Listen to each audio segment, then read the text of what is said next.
Assalamu alaikum warahmatullahi wabarakatuh. Let's make dua inshallah and start. Allahumma ameen. Allahumma anta as-salam minka as-salam tabarakta ya dhal jalali wal ikram. Allahumma rabbana yassir wa la tu'assir wa tamam bil khair wa bika nasta'in ya fattah.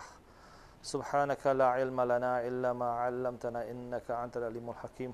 Allahumma rabbana innana amana faghfir lana dhunubana wa qina 'adhaban nar. فسبحان ربك رب العزة عما يصفون والسلام على المرسلين والحمد لله رب العالمين.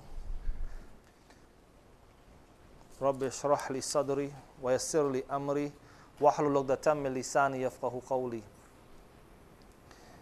Inshallah, we're going to continue from what we had mentioned concerning the grave, and just closing off on the topic on the burial.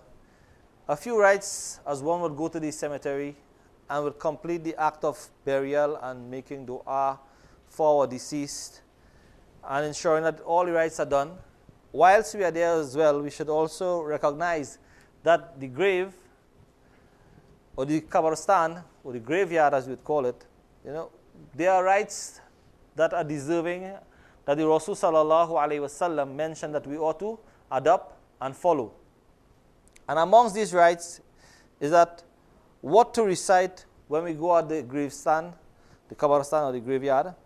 There are many supplications that may be read at the graveside, the best being the recital of the Holy Quran, and stand facing the grave back towards the Qibla and recite as much of the Quran as possible and make dua for the maghfirah, the forgiveness of the departed.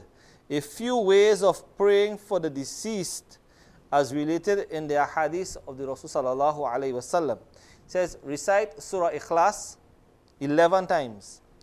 It is related in a hadith that whoever visits the graveyard and recites Surah Ikhlas 11 times and then prays for the dead will be rewarded as many-fold as the number of dead in the graveyard. It has been reported in a hadith that whoever visits the graveyard and recites the following chapters of Al-Fatiha, Ikhlas, and Takathur, and then prays for the dead, the deceased or the dead, the people of the grave will also ask Allah, for such a person's forgiveness. For such person's forgiveness. Recites Surah Yasin.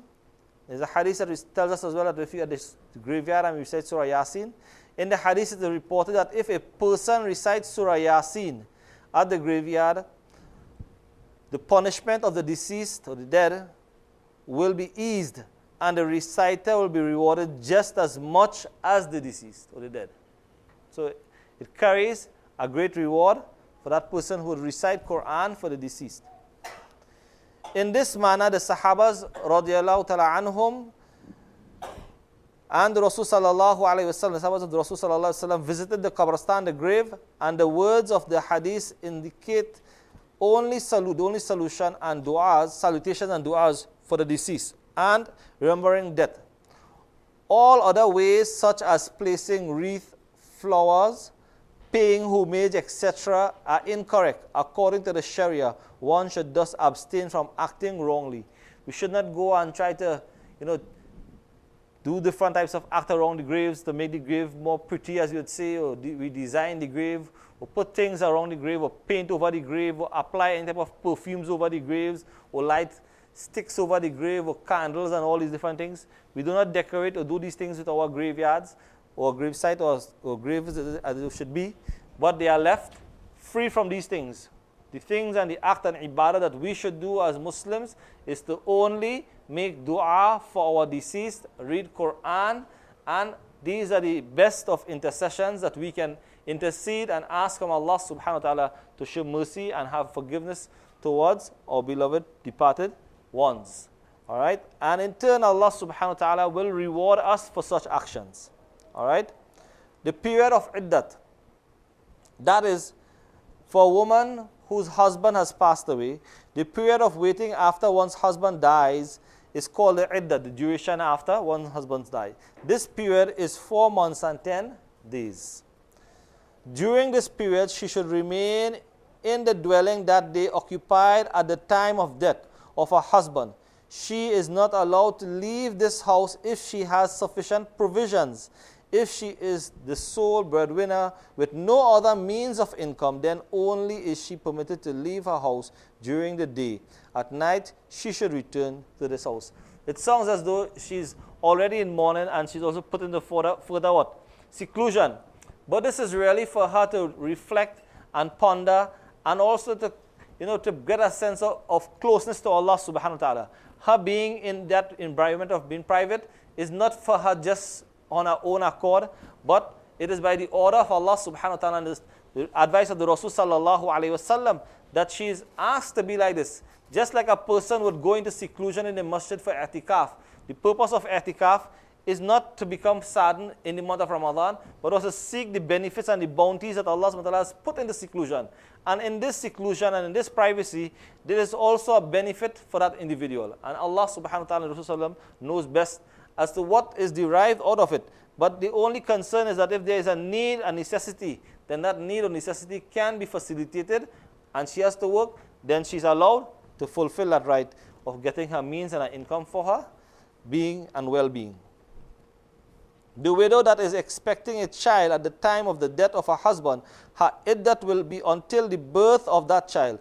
The 4 months and 10 days should not be reckoned in this instance. In other words, 4 months and 10 days will no longer be the duration of the iddat. It will be the full term of the pregnancy until delivery. Why? Because there is no marriage even during this time of the iddat as well. So this person, her husband dies, she cannot marry within the 4 months and 10 days, and if she is pregnant during this duration of the pregnancy, she cannot remarry until the iddat is also over. If a woman is not at home at the time of her husband's death, she should return as soon as possible and pass the period of iddat at home. The days of iddat will be calculated from the time of the demise. So it doesn't mean that if she takes a couple of weeks to reach or a week to reach, then it doesn't matter, a month, whatever it is. Once she reaches back home, she completes the entire remaining of that duration.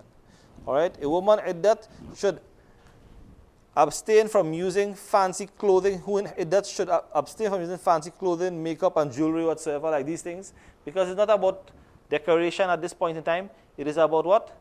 Actually reflecting on the relationship, praying for your husband who have left this world, and also praying that Allah subhanahu wa ta'ala gives you the patience and the strength and the endurance to continue to live in this life as best as possible in the obedience of Allah, and also for the importance of relating back to their responsibilities even in the absence of a husband. What should be done in gaining closeness to Allah subhanahu wa ta'ala?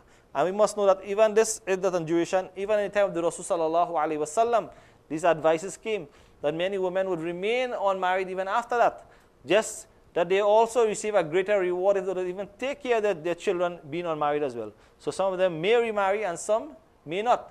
And in both of them, in some cases where there may be some need and necessity, they would remarry, and some would remain unmarried and still look after the rights and the needs of their children, as the case would be. All right, so this will take us through basically what is the essential rights in a relationship. For a husband, there is no iddat.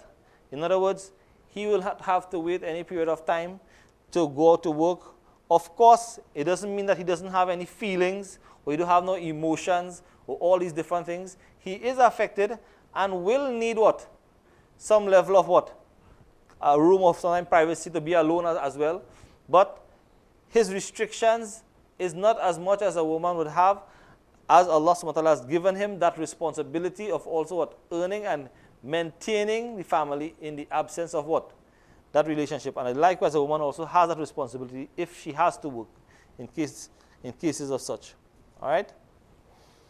Inshallah, we want to move on tonight from the actual discussion that we had so far on burial, and on the deceased, preparation and janazah, and all the aspects in relationship to a person dying and all the different things that go wrong. These things we have discussed over a number of weeks, looking at the importance of that in relationship, that as a Muslim we must understand that our deceased and the role that we as relatives, as friends, as neighbors, as believers have towards our deceased.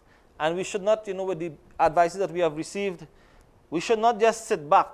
We hear someone die, and we're just waiting for the time for when they would announce what time is janazah alone.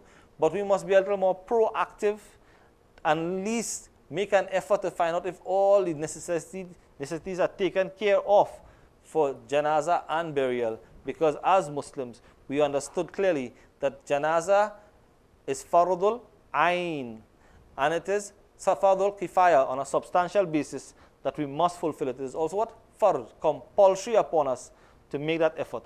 And if we were to lapse and think that somebody else is doing that job and everyone will think like that, then no one will actually do the job that was required of us. And it is very rewarding that one would take the time and fulfill the rights of the deceased. Because just like that person passed away, we ourselves, our turn would come. And we would like that the people around us also have that type of what? Willingness, that desire, that compassion, that love, that, that amount of servitude to take care of us when we leave this world. So in respect to that, we must understand clearly that the deceased is a responsibility that is prioritized amongst the many activities that we do in this world on a daily basis. When someone dies, that takes precedent, and we should make as much alternative arrangement as possible to seek and help out in such conditions, inshallah. May Allah subhanahu wa ta'ala guide us in respect of that. Tonight, inshallah, we want to look to what immediately takes place after the deceased. And this deals with the aspect of inheritance. Wealth is the condition for inheritance. And inheritance deals strictly with this connection of the deceased and what he had owned in this world. And that is very important. Why? Why it is that we must pay attention to this particular issue. The Quran, in many places, we would read concerning the relationship between ibadat and our worship and our wealth. Many places in the Quran talks about wa iqam as-salah wa ita'iz zakah.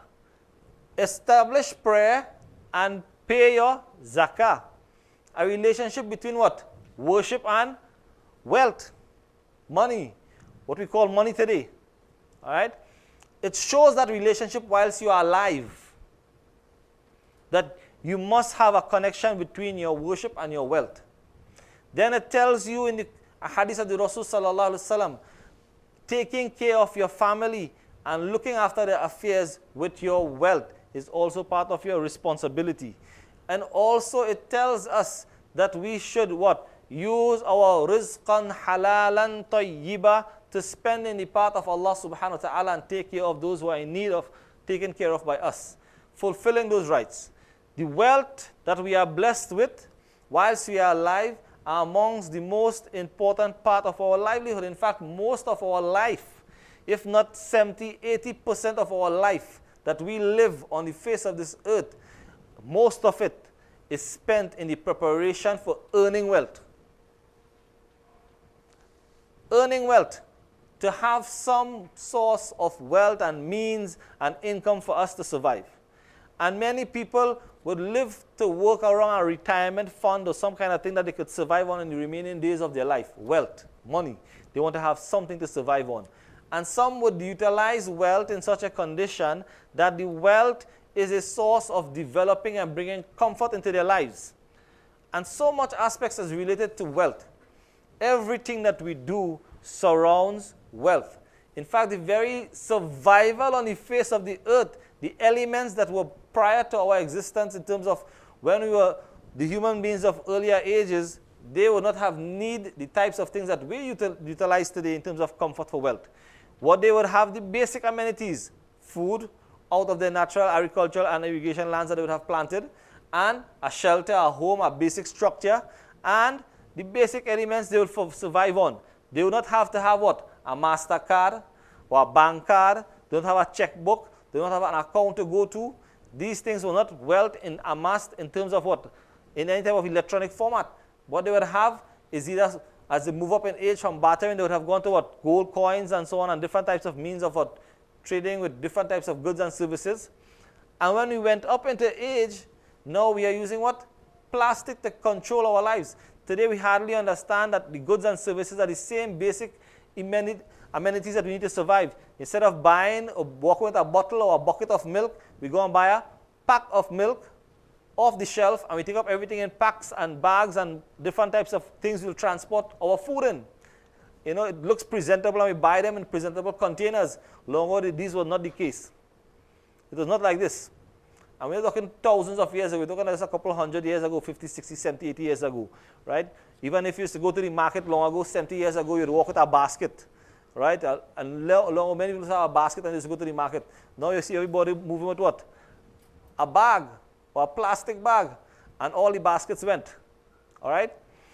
Now, understanding what happens is the same human beings in the same world, but the difference is that we have moved up and moved away from the reality of what we are when it comes to the use and the way we use our wealth and the way we think about wealth.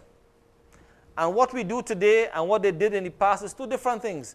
That the way they acquire their wealth and the way they had use for wealth was more of a different nature.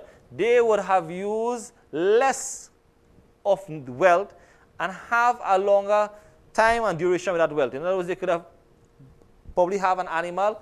They would have gotten milk for a very long time, or a few animals, and a few of this and a few of that, and they work with these things, and they survive on these things in a small environment. But for us today, everything we have to what?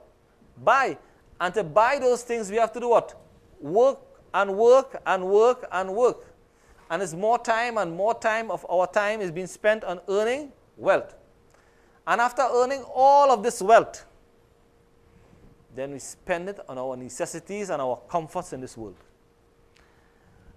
And what happens to all of the life that we do?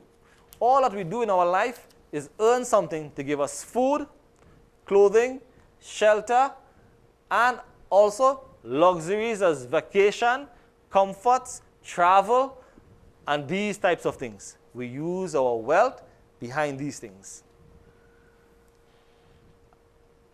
And after this, some may consider the rights of zakat or hajj to use their wealth behind. Some may consider it as being important and spend some of their wealth behind it as well. Otherwise, the other necessities take precedent.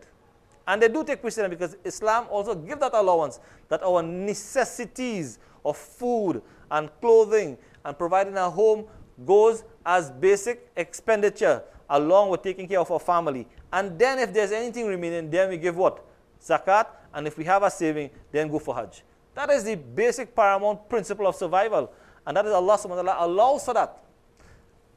But then there comes in our life a very important part that we have forgotten and pay little to no heed to, is that this wealth that we struggle for every day in our lives, when we die and leave this world, this wealth, we become no longer owners of it.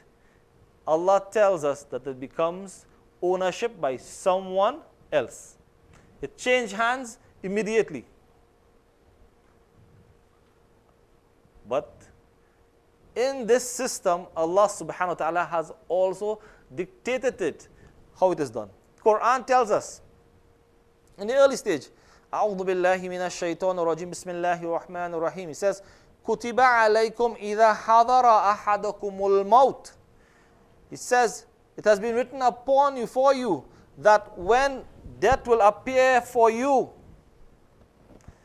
in taraka khayran, and you leave anything of good, bil wasiyati, in the wasiyah, then will it lil walidaini, for your parents, wal aqrabin, and your close relatives, wal bil ma'rufi, and with some goodness, haqqan, with some level of merit with it, alal muttaqin, for those who are God-fearing.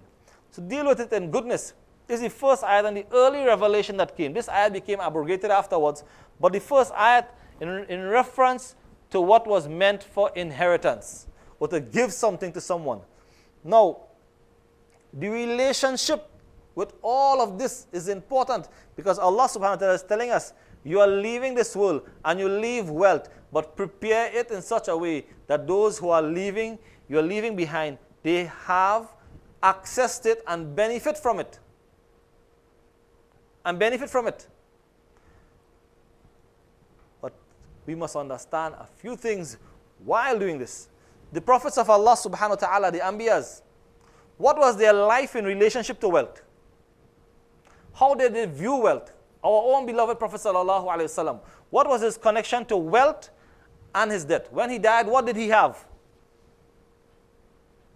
What did he possess as means of wealth in this world? Any sort of wealth? No sort of wealth. Nothing. Except the little bit of things that he had probably had from his personal necessities that he would have survived on. But no wealth. Why? Why would he choose that path of not having wealth?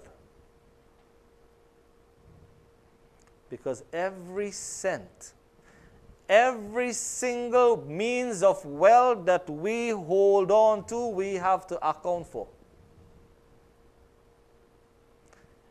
Nothing escapes Allah when it comes to the relationship of our wealth. Because it is an amanat and a trust that Allah has given to us. And for every cent that we have utilized in our life, we have to account for it. And that is as important as what mirath and inheritance is about. Because we think to ourselves that we live in this world and fulfill all of the comforts of this world, and yet not understand how important this wealth is in relationship to our ibadat and our worship. For example, what is the relationship? A person grows old. Amongst the prophets, this was their first idea, that they had not have any wealth, but what was their wasiyat? Before we go to what is the relationship with our ibadat. The Anbiyas, the prophets of Allah, they used, and the Quran tells us, in relationship to the Anbiyas and the prophets of Allah, they were asked and they mentioned. It says, in relationship to them when they were close to death, when Yaqub alayhi salam came close to his death, what happened? Quran says, وَوَصَّى بِهَا إِبْرَاهِيمَ Ibrahim alayhi salam, he made this wasiyat, this will. And what was his will? Paper, pen, wealth, money, what did he give? He says, Ya Bani, O my children, wa Yaqub, Ya Baniya, and the children of Yaqub. He says, Inna Allah hastafa lakumuddina. Allah subhanahu wa ta'ala has chosen for you this deen, this religion. This is his Messiah. This is what he gave us, his wiratha, his inheritance, his will. Allah subhanahu wa ta'ala has chosen for you this deen. فَلَا تَمُوتُنَّ إِلَّا وَأَنْتُمْ مُسْلِمُونَ. Do not die except that you are Muslims. This is the will that he has written. This is the ayat that Allah says. This is the wasiyat of the prophets. What will, in any part of our will, do we leave this for our children? The condition is that they set the establishment very straight. The Anbiyas of Allah, the prophets of Allah, they made their condition and their shart, ibadat and worship to Allah and living in the deen and submission to the deen as the first condition towards their children. Why? Because it is out of the benefits of our children that is left behind that we benefit when we leave this world. So if we are in this world and we have no wealth, one of the most important wiratha that must be established is the will that our children become obedient to Allah subhanahu wa ta'ala. Because this is what the Quran shows to us. This is what the Rasul sallallahu alayhi wasallam did in the final farewell pilgrimage. That sermon that he gave was also like our Messiah and a means of inheritance for us. That he says, this religion I have perfected it to you and I have given it to you as the way that Allah has been pleased with it.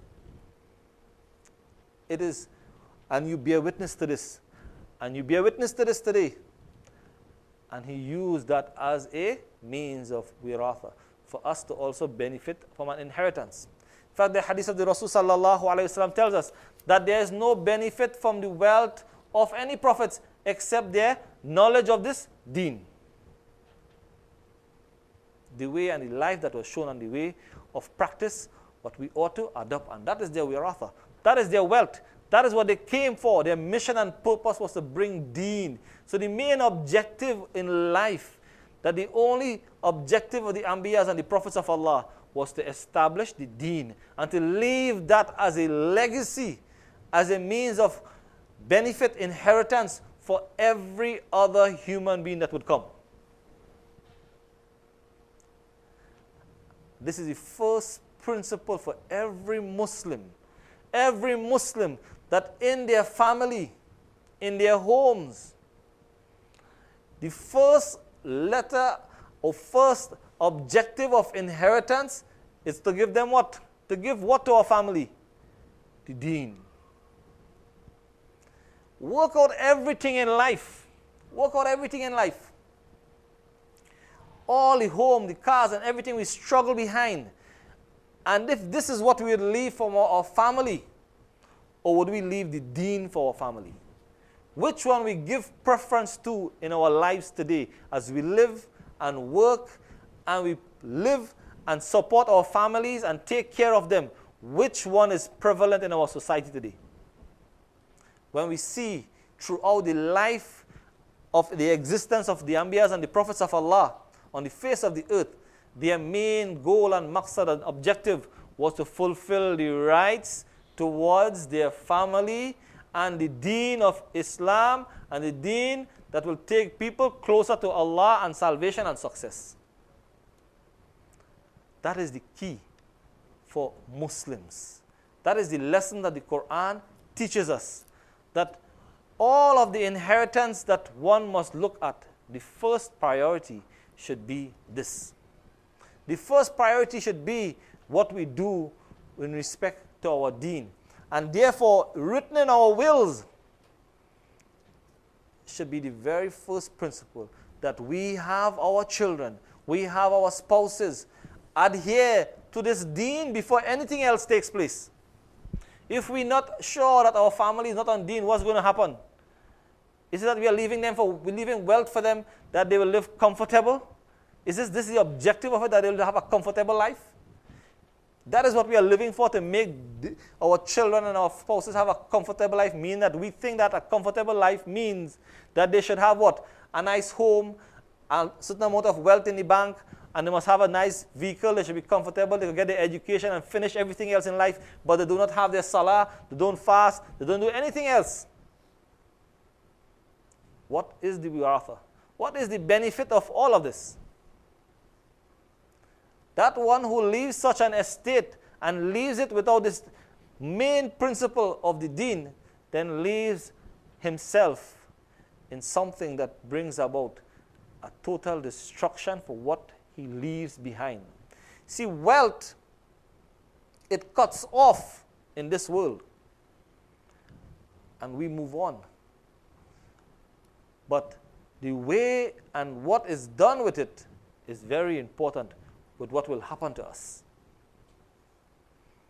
That's why there's something called sadaqatul jariyah. When we say sadaqatul jariyah, we say what? Make dua for the deceased. Give something good so that they will benefit from it.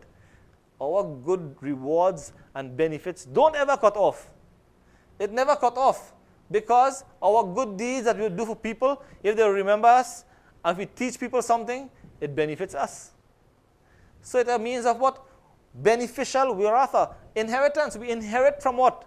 Our ilm and teaching and spreading of knowledge and guiding people and helping people, training them, doing different things with them. It benefits us. We give some means of sadaqatul jariyah to some organization that benefit us when we leave this world. We spend our wealth like that. Or we take care of our children, bring them up in a manner that is obedient to Allah subhanahu wa ta'ala. When we die, we know that we are getting some benefit out of it. We are going to receive some reward out of it. And that's how we utilize that wealth. Because al-malu wal-banuna, these are two things that Allah has given us as wealth and position in this world. It brings honor and izzat to us in this world.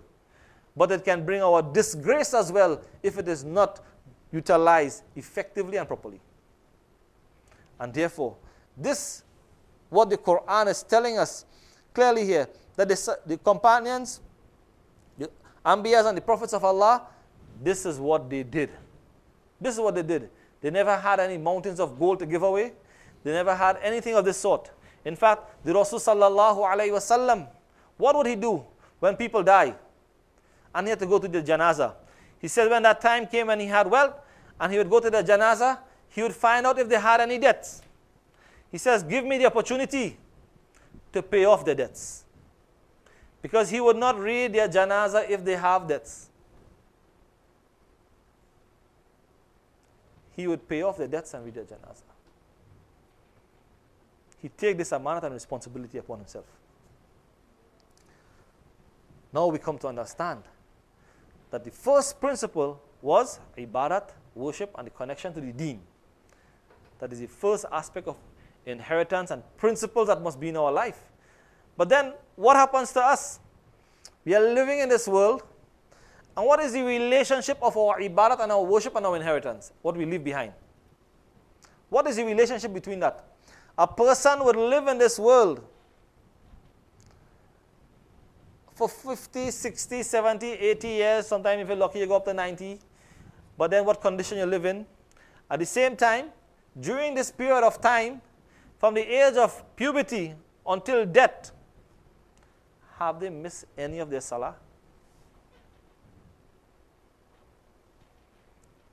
That's one of the conditions of waratha, inheritance. Because a person will not enter Jannah if he miss one salah illa bi'ithnillah, except by the permission of Allah.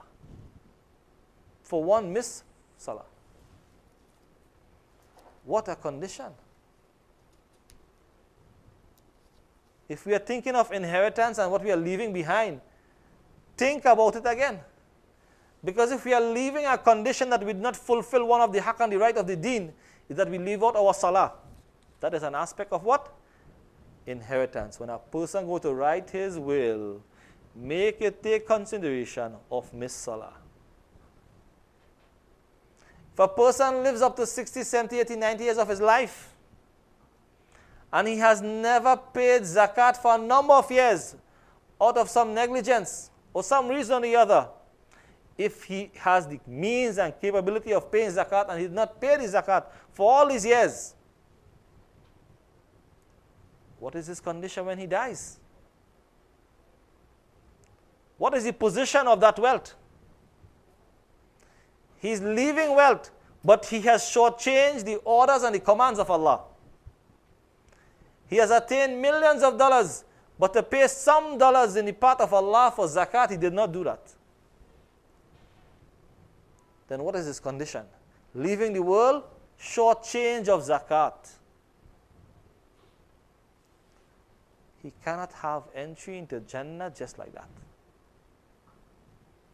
Illa bi-idhnillah, except by the permission of Allah.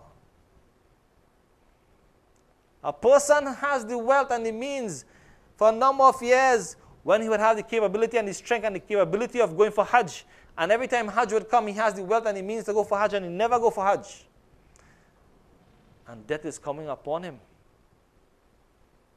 And he's writing a will, but forgets all about Hajj. What to do with Hajj? What is the condition now that places upon him that he is dying and he has not done Hajj, whilst he had so many years in his life when Hajj was compulsory upon him and he had the means and he never go? Allah blesses him with wealth. Now he's writing a will to give people money, to share out his money, and also to what? What the orders of Allah is, what Allah has given haqq upon the rights of his money. What is the condition of his Hajj? He's leaving this world and has not fulfilled the condition and the fard that was upon him with his wealth. And he leaves the world without utilizing that wealth for that purpose. Then how beneficial is that wealth towards the children? Because subhanAllah, they might take the same money and they will go for Hajj. And what would happen to you? Say, well, I take Farah money and I go for Hajj. They didn't do Hajj for you. They say, well, it's the money I have, I think I go Hajj for me. It's my money now. Not your money anymore. Because Allah will that I should have the money. You work all your life, earn all this money, going for Hajj and you didn't go, and your children get it and they go on for Hajj instead. They didn't say I'm doing Hajj Badal or anything like that. They say I'm doing Hajj for me. And they have right by all means. Allah says that is your wealth, no, not his wealth anymore. He had the chance to use it, and like that, he lose it. He lose it. He didn't use it. That is the problem with us today. We think that we are very smart in saving, but we are really losing. Then it goes on and tells us, a person misses fast, he becomes weak, he cannot fast, and he grows old, he becomes weak and permanently sick in a condition that he can never fast. Ramadan will come, Ramadan will go, and he cannot fast. And he has fidya to pay. But he says, Allah will forgive you. But doesn't pay what? Fidya.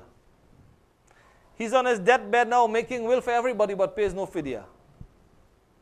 What compensation he has for all those missed fasts, when he could have used his wealth and do what? Pay off all of these things. But wants to have comfort for his children at the expense of his fast being what? Procured and safe and intact. The worry is not over. It is not over because we are still preparing to even write this will. He looks at Qurbani. Every time Hajj would come, Qurbani comes, he said, I don't want to get involved in that. Or I'm too tired, I'm too old to get involved in Qurbani. So every time Qurbani comes, he leaves out that act of slaughtering an animal, even though he has the means to do it. How many years of Qurbani he left out and leaves out like this? What is the condition of that individual when death would come and no Qurbani was done? When Allah has given him the opportunity to earn Jannah by these sacrifices. But he never spent his wealth to even do that. It was his wealth, but he never even do it. What to do now? All this money, bundles of money, no Qurbani. Dying now, can't do anything with it. Think about all these Qurbani, nothing done. Then he thinks about people who he had made vows and oath to. Made vows and oath. And he never uphold any of them. He broke every one of these. Then what is his condition? What is his condition? Doesn't he have to do something to, as a kafara and as a mean of wiping out this oath that he has broken? But never takes that into consideration, but wants to write will. A person reaching this condition and he reads Quran, but never ever take time to do sajda for tilawat of Quran. Every sajda that he reads in the Quran. And he has been neglectful of sajda for so many Qurans that he have read. And so many times he have recited these ayahs of Quran but never made sajda for it. But want to leave this world without making sajda for all these tilawat of Quran. What is the condition? He's leaving the world and have not made sajda for tilawat of Quran. It's very easy to forget. Simple, sajda of tilawat of Quran. And he's making a will to leave this world and deprive himself of all the sajda that he has left behind. Simple as what? A sajda. Then a person, sadaqatul fit.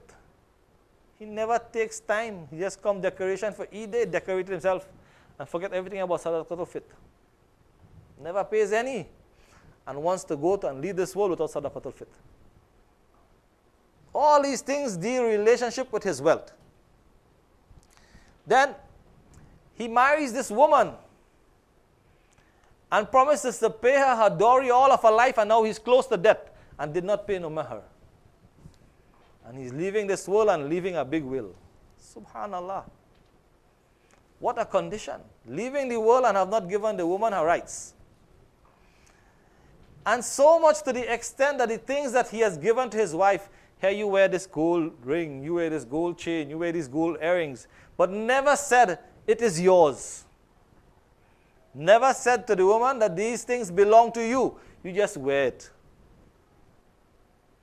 You never pass tamlik and ownership over it. You never say, this is yours, keep it. You always say what? You wear them. I'm giving it like this, keep it, wear it. Never said, you own these things. Leaving this world and did not even give true justice to even that. Deception. Deceptions. And it brings us to the next point. A person who is involved in fraud and deceptions and bribes and all these things, you are leaving this world outsmarting people of their wealth, or taking away from someone's wealth, or earning wealth by means that is not right. Deception. Every cent that you are thinking you are going to leave in mirath and inheritance for your children to benefit from, and you did not compensate those people who you have deprived of such wealth, how can you account to Allah in your mirath? See, accountability with a will has clarification before reconciliation. Before you can reconcile your accounts to write a will, you must make sure it balances. It must reconcile first. Before you start to give away anything, you have to reconcile. Even the deceased clothing cannot be given away and say, well, this is my father's clothes, this is my mother's clothes, and start to put on just like this and you finish with it. Say, no, every bit and piece has to be reconciled. Everything. Nothing is left out. So, the mahar, the misappropriations, all of these things, what happens to a person with so much a condition that is left as a prerequisite that must be what? Balanced first before making the stage of doing up the balance sheet, the will. Before reaching the will. And that is a serious consideration that we all have to take. Because many a times in our lives, we fail to recognize that leaving this world with the most perfect of ibadat, straight, nice straight lines, perfect wudu, best clothing, siwak, making miswak, performing salah on time, everything in jama'ah, doing everything. We make sure we salah is what? Perfect. So that Allah will be pleased with our salah. MashaAllah, that is good. We do all the other good deeds in the most perfect condition. The Rasul sallallahu alaihi wasallam says, man muflis. Do you know, O messenger, O companions, who is a bankrupt person? Do you know who is a bankrupt person? He said, well, of course, Ya Rasulullah. Such person, man kana bihi, there is no dinar or dirhaman. He has no wealth, no dinar, no dirham. He is, of course, a bankrupt person. He has nothing. The Rasul sallallahu alaihi wasallam says, no, he is not a bankrupt person. A person who leaves this world and all his good deeds are taken away from him because of his misappropriations, because of the way he dealt with his people, with his family, and the conditions that surround him. Whilst he was good at his ibadat, he was bad and rotten with the aspect of his ways with his wealth. The way he treated with his workers, the way he dealt with respect to his money and the relationship he had with his money and his properties put him in a dilemma that he became bankrupt. Bankrupt. Because if you take away from the wealth of people and the haq and the right of them, then note that is going to be taken away from your good deeds in the akhirah. If you cannot resolve your financial conditions prior at this point in time in a will, before that, you don't reconcile all these bad things, all these wrongs, and address all these ills. Don't wait for the akhirah when the currency is deeds. You might have all the deeds, but you left all these unfinished businesses over here with your finances on the face of the earth, and you leave it and to go in the akhirah with good deeds, and so Allah come with all these good deeds. Allah would say, no, you take this 1 cent from this person, 1 cent. And on that day, that one little black cent, that person won that in good deeds. Not 1 cent would escape. You speak ill about some person, and you never corrected it, even that they take him back. every single aspect will be taken back if it is not corrected and reconciled before this will. We must understand as Muslims, as believers, our life on the face of this earth is directly connected to our wealth. And if we understand how much effort we make behind wealth, and then the same wealth will destroy us, 1 cent. For 1 cent, we can lose all of our existing opportunity in life that Allah has given us to live on the face of the earth, and then lose all of that. For what? 1 cent? Who would want to live in this world and for 1 cent be destroyed? May Allah subhanahu wa ta'ala have mercy on us that we don't really be held accountable for the level of things that we say we are not so scrupulous over. We let things go by very easily. Man, we give so much, or we left something, or we take something more. He ever miss 1 cent? It's just 1 cent. So he leaves the change in my shop. Oh yes, didn't give him the change, and moved too slow to give him the change. I say, what? You know what? Let me go away. Yes, he take it too long. I feel he get the 1 cent. And for 1 cent, what? You get held back for 1 cent. That is the danger of what wealth is, and the danger that lies with it. And it even goes further than that. Further than that. Who would take halal money and earn haram money with it? And then want to give it to their children in inheritance. So they would take what? Life insurance on their lives. So when they die, they have what? Life insurance, a few $1 million. Take their halal contribution money, halal earning, and buy with it what? A policy that is life insurance, which is done in a haram manner, that is going to bring haram earnings with that wealth. And they want to leave that for their children to consume haram. And leave it in their will as a part of inheritance. My dear respected brothers and sisters and viewers, you must understand that the condition of our wealth is very important prior to making a will. Next week, inshallah, when we continue, we're going to come closer to understanding how to balance or reconcile all these deeds before moving on to the will, inshallah. Let's make dua, inshallah. Bismillahir Rahmanir Rahim. اللهم انت السلام ومنك السلام تباركت يا ذا الجلال والاكرام سمعنا وأطعنا غفرانك ربنا واليك المصير صلى الله تعالى على خير خلق محمد واله وصحبه اجمعين ربنا آتنا في الدنيا حسنة وفي الآخرة حسنة وقنا عذاب النار آمين لا إله إلا الله محمد رسول الله صلى الله عليه وسلم.